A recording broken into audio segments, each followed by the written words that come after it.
I would like to introduce our featured poet today. When Mike, Bernhardt's wife, died, he turned to writing poetry as a tool for healing. He later solicited the poetry of other people whose loved ones had died and received hundreds of submissions from around the world. The result was Voices of the Grieving Heart, first published in 1994. In the midst of the pandemic, Mike decided to republish the book. He set out to obtain a few new poems, but the submissions again poured in. This new edition contains over 160 selected poems, essays, and images by 83 contributors who share their journeys through loss, grief, and transformation. Mike lives in the San Francisco Bay Area with his second wife and their 2 sons. And their 2 cats. Sorry. Thank you.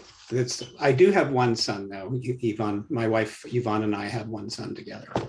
A bit about my background. As Barbara said, my first wife died in 1991, and I was naturally drawn to writing poetry as a way to express my grief and pain. I also attended a weekly bereavement group for about a year, and in fact, one of the contributors came out of that group.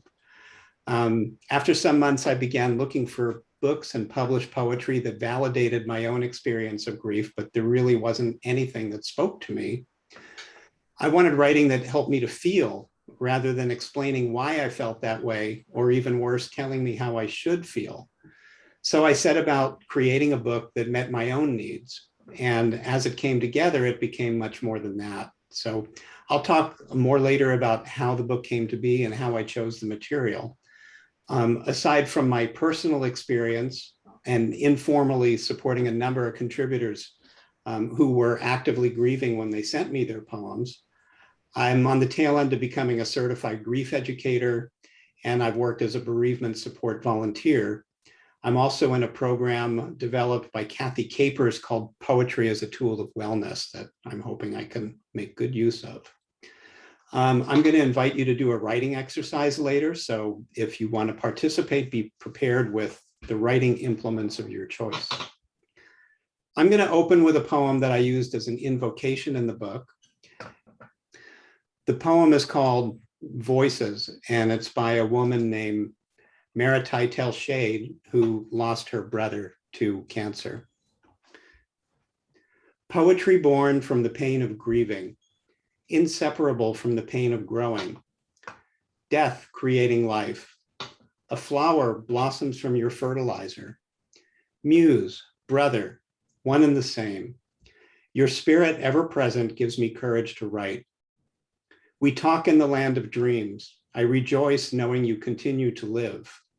Our poems a testimonial to your existence. So I was going to ask you a couple of questions. How many people here have had professional training in grief support? Not that many, which is not uncommon. I was listening to a woman named Heidi Horsley, who speaks a lot about grief. And she said that between her 2 master's degrees and a doctorate, she had 1 elective in grief that she chose to take. It's just really not taught as something that we should know about. Next question is, how many of you are supporting clients who are grieving? And how many of you have personally experienced the loss of someone very close to you? Nearly everyone.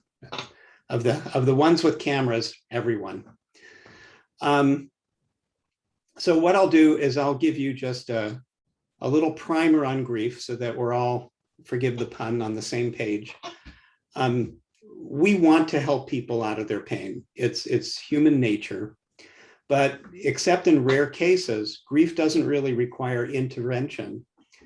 It shouldn't be fixed, and it can't be fixed. Grief is a normal experience when we lose someone. And David Kessler, who's a kind of a nationally recognized expert these days, says that people deserve the dignity of carrying and processing their own pain, and they'll nearly always find their own way through. That doesn't mean that they don't need support, though, and that's why we're talking today. Everyone grieves differently. There's no right way, and there's no wrong way. Some people grieve by working hard. Some can't stop crying. The same person might do both at different times of the same day. There's no one best or healthier way. There's also many different models to try to describe grief. The one that almost everyone has heard of is Elizabeth Kubler-Ross's 5 stages. The problem with the popular understanding of that model, which she herself has said, is that those stages were intended to describe a general progression. They weren't intended to be boxes for labeling where people are or judging ourselves as we move along in our grief. And there's been so many misunderstandings that have come out of that, and pain for many people because they thought they should be somewhere other than where they are. So I prefer to call those stages facets, because grief isn't linear. Although we normally will move in a very non-linear way toward wholeness, grief is very messy. We can move from shock to acceptance to rage and back, sometimes in minutes. Grief is a journey and not a process. It keeps its own calendar. Grief is transformative, most basically because life will never be the same without the dead person in it, but often in much deeper ways too. Grief can teach us empathy for others who are in pain. Grief can shift our values and teach us what's most important to us. So I'm going to read a short poem from another contributor named Paula Porter, whose husband was a Vietnam vet. He died from Agent Orange related cancer. As soon as I find it here.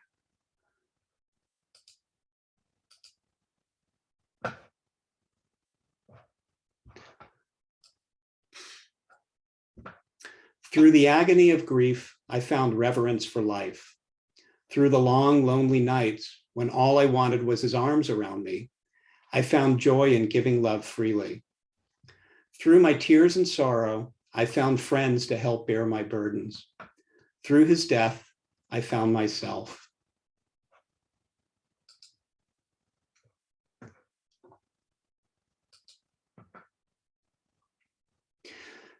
So one thing that is very important when people are grieving is we need community. David Kessler talks about in his book, Finding Meaning, about an Aboriginal tradition in some villages in Northern Australia, where the night after a death, everyone puts a piece of furniture outside their door. When the grieving family comes out in the morning, this ritual tells them everything has changed, and we know. Judaism has community rituals like sitting Shiva to support people who are grieving. The Irish tradition of holding a wake kind of holds the same function. And when we compare that to the isolation we experience in our own culture, where the world goes on as if nothing had happened, we're allowed to take 5 days off of work if the person who died was an immediate family member. It's just crazy. It's grief in our culture tends to be just something to get through as quickly as possible, move on, etc.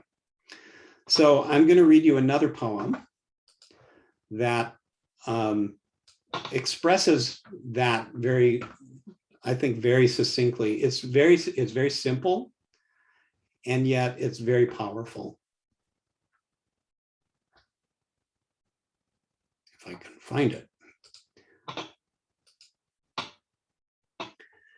The writer was a woman named Elizabeth Kaikendoll. She wrote this poem back in the late 80s after her brother died from AIDS. Someone died today. My brother died today.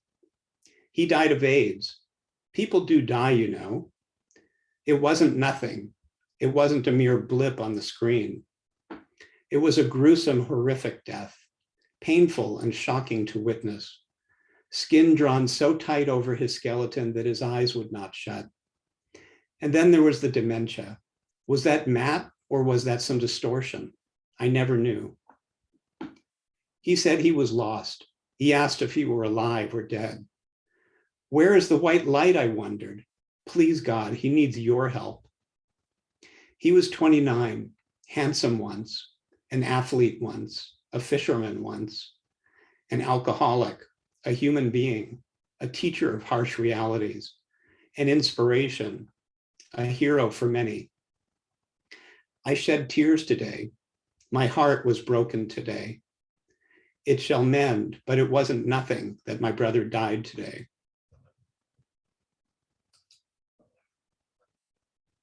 What I love about that poem is its simplicity.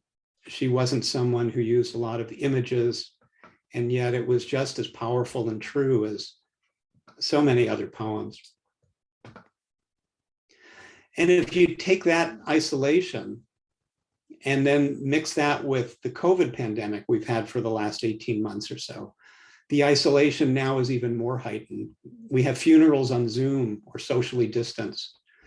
A Jewish friend I was speaking to last week sat Shiva on Zoom after her father died. She said it left her feeling completely cold. Millions of people in this country are struggling to address their grief. And those opportunities for human contact and community when we need it most are going to be forever lost for those people. So how can we help those who are grieving, and how does poetry help? I know that many of you have far more experience than I ever will in supporting clients through the use of poetry. So I'm not pretending that I have anything to teach you about the value of poetry in counseling or therapy.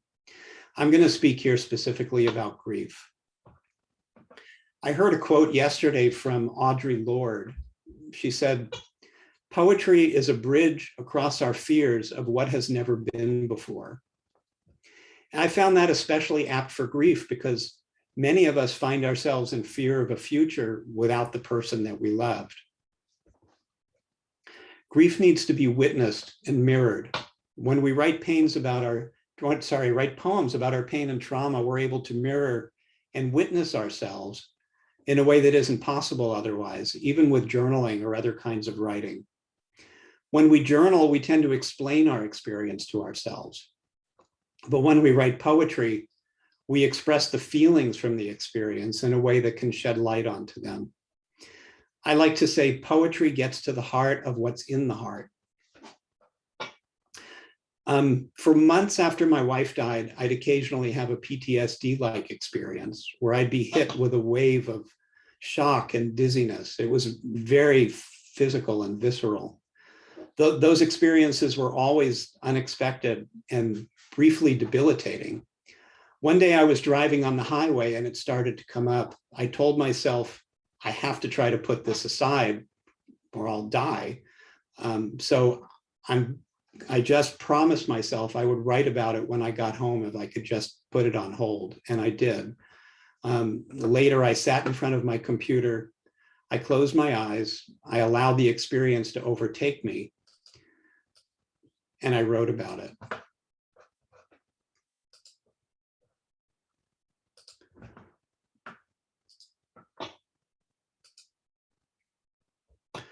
Together, we survived the terrifying night of CPR and defibrillation, too many tubes and wires and doctors, my kisses on your forehead and your eyes kissing me back, until your EKG exploded and they told me to leave. I sat outside in the hallway talking softly with you. In the morning, though your eyes seemed empty, I expected your recovery and went home to sleep, only to be greeted by a ringing phone and an urgent voice. And I was out again, stuck in traffic on the Bay Bridge, praying, screaming at God to get me to you in time. Hoping that curses and prayers might be enough, I inched and fought my way through traffic and despair, until finally free, nearly drowning, I plunged into the streets racing to San Francisco General. Sometimes now I like to imagine what I would have told the police if they'd noticed. I like to think I wouldn't have pulled over. I would have just plummeted on at 70 miles an hour up Potrero Avenue, letting them catch up to me in the parking lot as I ran inside. My wife's dying, I would have screamed. But they didn't notice. I ran inside alone to find my friends crying and you dead. So the interesting thing with that, it was an unexpected death, as you might guess from the poem. But the interesting thing was that after I wrote that poem, the experience never recurred. It was as if I exercised it by giving it the validation that it needed. But what I found is that the writing of that poem, like every poem in this book, can be a lot more than what the writing of it did for me. When someone else who's been struggling with the shock of their own loved one's unexpected death reads my poem, they might find themselves in it. My poem might help to give words to an experience for which they couldn't find their own words. It certainly took me long enough to find the words myself. Reading poetry that's true and authentic can be a mirror as much as writing it yourself. It reflects our own experience back to us, even if it was written by someone else. And that connection between the reader and the writer in this book is very powerful in terms of reducing the isolation we might feel when we're grieving. We know that we're not alone, that others have felt exactly what we're feeling. I'm going to read another poem. I've got a number of them here. I'm not reading every poem in the book by any means, but I did want to give you a good sampling. This is a very raw poem that just expresses the agonizing pain that can be so hard to find words for. And it's just, I cried when I read this, like I did honestly many of the poems that came to me for this project. And I'll read it to you now. This is a woman whose brother committed suicide. After the service, where I stood and nervelessly eulogized my brother, my voice not breaking once, not even once, while my mom and sisters wept so helplessly, a man comes to shake my hand to tell me what a terrific job I had done. He says to me, "I hope you take the time to grieve yourself." I look at him dazedly. It is impossible to describe this grief to anyone. I could say I was in mourning, that I was grieving my loss. But what sentence would hold the description of the form grief takes now? The gasping, hyperventilating sense of it, the bending over at the waist while simultaneously beating my breast with closed fist, the howling, ah, ah, that is so loud and fierce, even with my head buried in a pillow, that I'm somewhat surprised the neighbors haven't called the police. Or the way my heart hurts with such an angry, desperate, pounding cadence that I want to reach into my chest cavity and rip it out.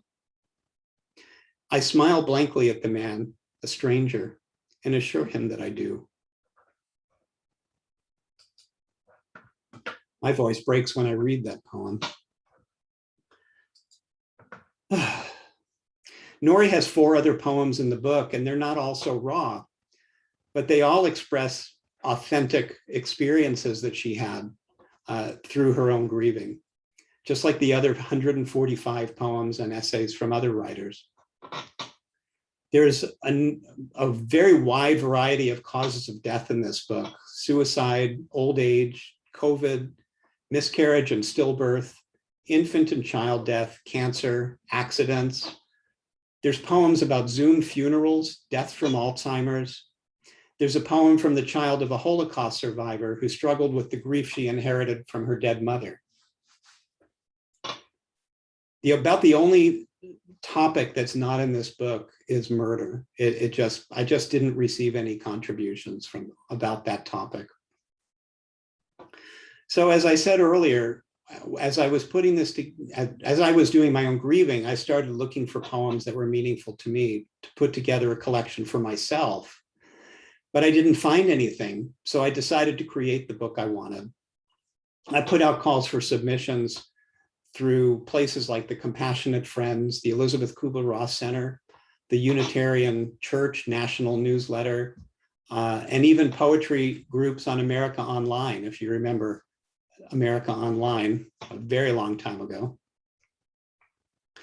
What I was surprised at is I received over 200 submissions from people ranging from the age of 6, her parents obviously sent it, not her, and people all the way into their 80s. They came from mostly the US, but also abroad. All of them were sent to me. I didn't request permission to republish any work that I already knew about, with one exception of something I'd seen on PBS. Many people sent notes with their poems that explained the stories that were behind them. Several told me that they'd never shared their grief poems with anyone before. They just didn't feel safe doing it.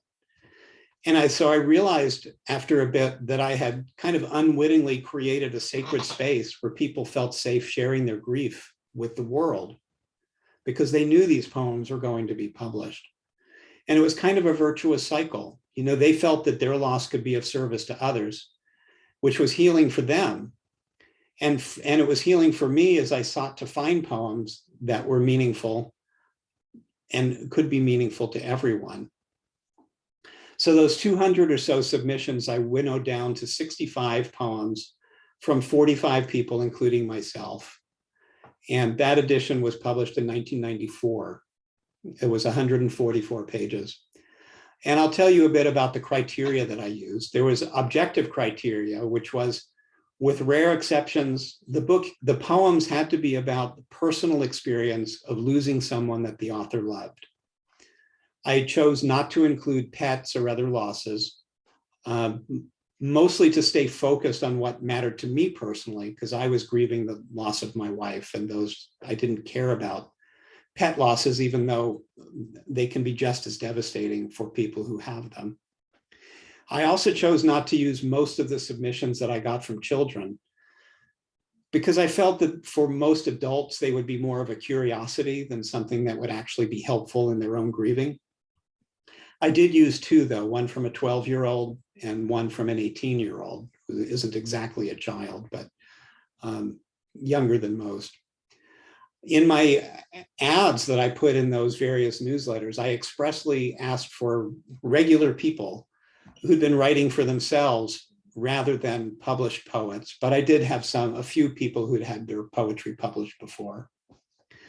So that was the objective criteria. Subjectively, regardless of literary merit, because there were a wide variety in what you might say quality if you were being a literary critic, how well did the poem set out to express what it had set out to express? Was it accessible? Did it move me? Was it true? Those were the things that mattered to me. And I let the submissions themselves guide the creation of the book. I really had no idea how I was going to organize it. I felt like the book was guiding me. And I ended up organizing them by how they reflected my own experiences of grieving. So I'll tell you briefly about the chapters in the original book, and then I'll talk a bit about the new version that we're talking about today. The first chapter is Someone Died Today. And those are poems, about the day someone died. You might notice that the title of the chapter was drawn from the poem I read earlier called Someone Died Today. All of the chapters were named based on titles of poems or lines in poems that seemed meaningful for the chapter. The next one's called The Raging Storm, and that's about the storm of emotions that overwhelm us after someone's died. But You Elude Me is poems about the quieter, kind of endless drudgery of living when life has no meaning. The Garden of Dreams was one that I didn't expect to do. I had written a poem about a vivid dream that I'd had when my wife came to me and told me from her point of view about what her dying was like. And I discovered that several other people had written poems about their own experiences. I did not expect that at all, but I turned those into their own little chapter. Begin to Heal is not about seeing the light at the end of the tunnel, but it's about finding our way out of the dark slowly. And then The Breath of Great Spirit is mostly poems about integration, finding meaning, letting go of the loved one, not necessarily letting go of them in terms of forgetting them, but letting go mostly of the pain and carrying them with us as we go along. And then at the end of it, there's a short section with, not a short section, it's a long section. It's short bios of all of the contributors that give context to those. It's not bios about all of their accomplishments. It's bios that give context to the poem, who they lost and that sort of thing. And there's page numbers next to the bio, so you can read that and then go back and find the poems they wrote. So last year, I decided to republish the book. Actually, my wife of the last 28 years made me promise I would republish the book. And because there was just so much grief, as we all know. And I put out a new call for submissions, hoping to get a couple of poems about COVID to just add to the other book. But I received another couple of hundred poems. And this and over just a month.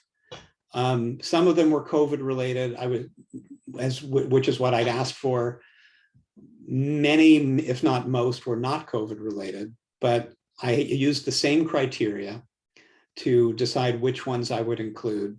And the book kept growing. I thought, oh, this is great, 200 pages, and more came in and more came in. And the final book now is 304 pages. There's more material in nearly every section, including this time from some very prominent poets who shared unpublished work with me.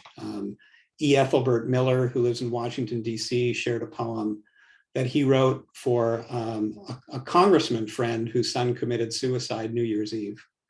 Oh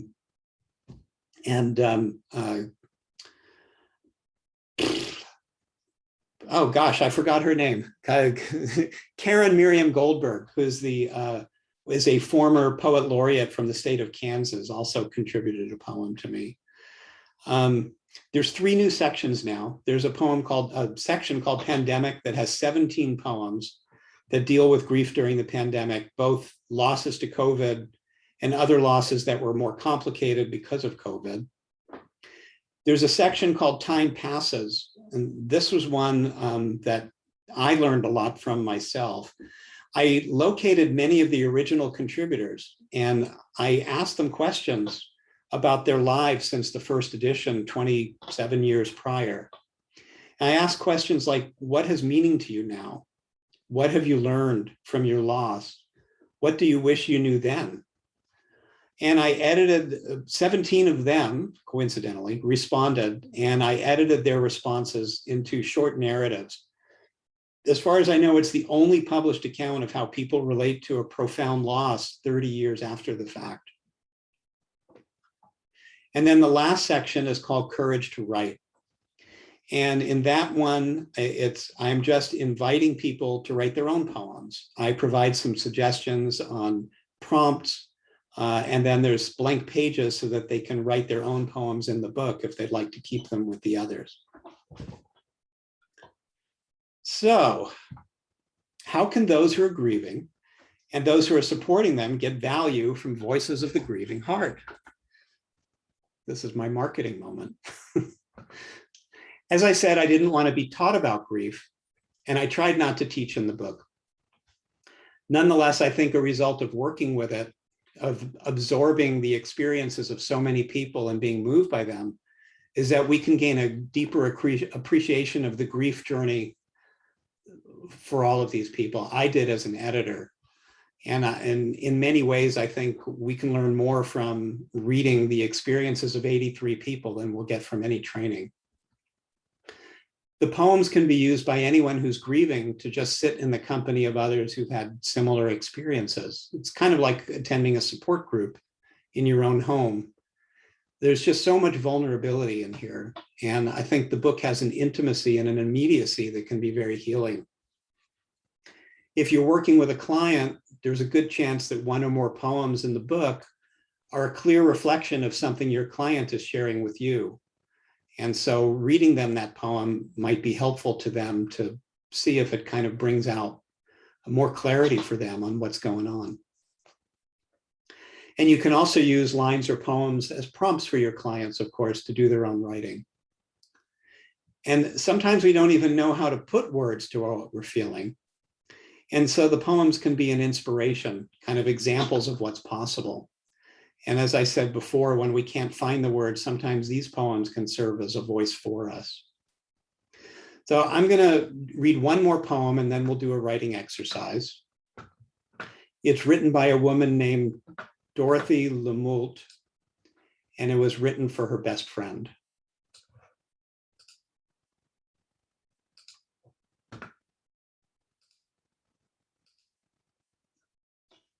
It's called Source. When all becomes quiet and still, I find myself looking for the person I used to be. When endings become beginnings and the hours seem to have dissolved into nothing, I find myself wondering, where have I been? When the stars take over or a sliver of moon crescents the darkened sky, eyes adjusting to the newfound light, I find myself staring into the obscurity of the past. When everything around me screams to awake, awake, awake and sing, I find myself persisting that I am lost and can never be found. When all that seemed to matter is gone and sandcastles are rebuilt out of air, when the eagle lands without grace, when the dragonfly silently drowns, when the whale shores up too tired to swim and spouts a final tornado, momentarily I know finding myself was never the point at all.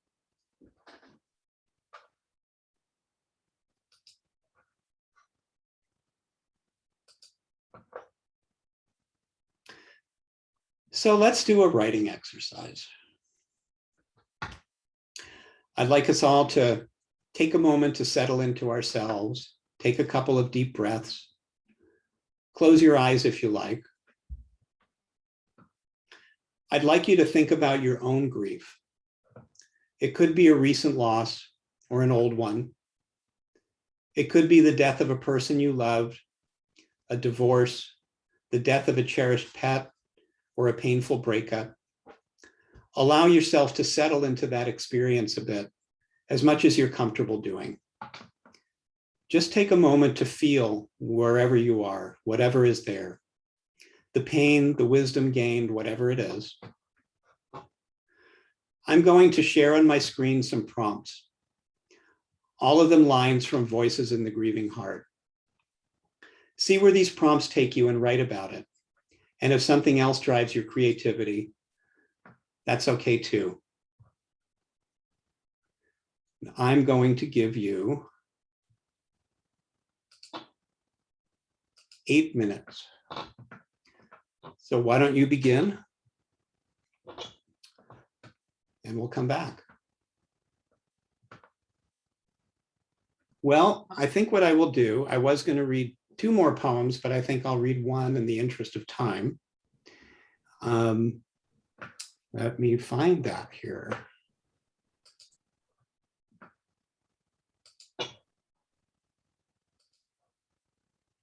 So this was written by a woman named Pauline Schmuckler. Those of you who are Jewish probably know about the Yahrzeit ritual. Those of you who aren't, Yahrzeit is a Yiddish word. It literally means time of the year. And it's a ritual that observant Jews or sometimes non-observant Jews will do at the anniversary of the death of someone who was important to them. And part of that ritual has to do with lighting a candle that you keep lit for 24 hours. And so this poem is about that candle. It's called Yahrzeit. Wax in a glass. The wick is lit and congealed memories melt into a liquid pool like old tears once shed. Now the flame is warm, companionable, comforting like a presence. Through the window, I see the changing leaves on Yahrzeit oaks, announcing their yearly death in flame leaf tongues. That was their dirge in other years. Today, the fiery leaves are exuberant and there's exaltation of this color moment. Now, the leaf says, now the answering flame flickers. Through the window, they whisper to each other. And in the Yahrzeit glass, warm memories float peacefully in watery wax. I can read one more poem if you like, or we can just call it a day and get on with our days. This is written by a woman whose infant daughter died from SIDS a very long time ago. It's called Unbirthday. And she's also reading this poem herself on my website, by the way. So, I wished for peace. I have it now. A gentle giving back of you. Hard-won peace, so betrayed by fate, by life, by you. So many times this day is just a secret. When women talk of birth, compare notes and battle scars. Oh, I should add, I'm sorry. She has a second daughter. Her first daughter died, but she has another one. Sorry. So many times this day is just a secret. When women talk of birth, compare notes and battle scars. Me too, I want to shout. I have advice on first versus second birth, on drugs, pros and cons, on how no two pregnancies are the same, nor labor, nor child. Ask me, I know. I wait and wait past years, past decades, past even grief, and still I cannot let your life fall carelessly from my lips, revealing all I know.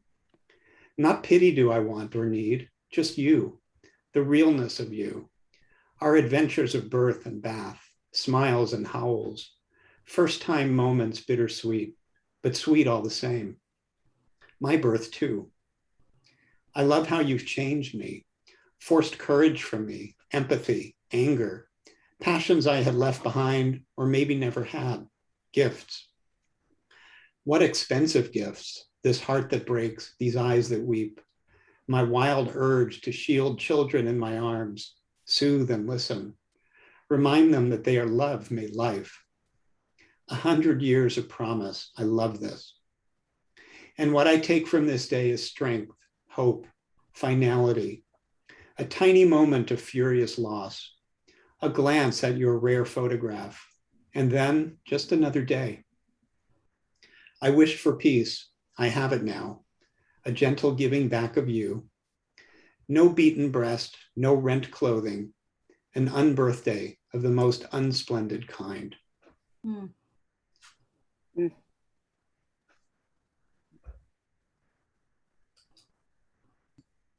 Go out and buy the book if you'd like to read the poems again. And I hope that you'll get value from it, and I hope you enjoy this afternoon.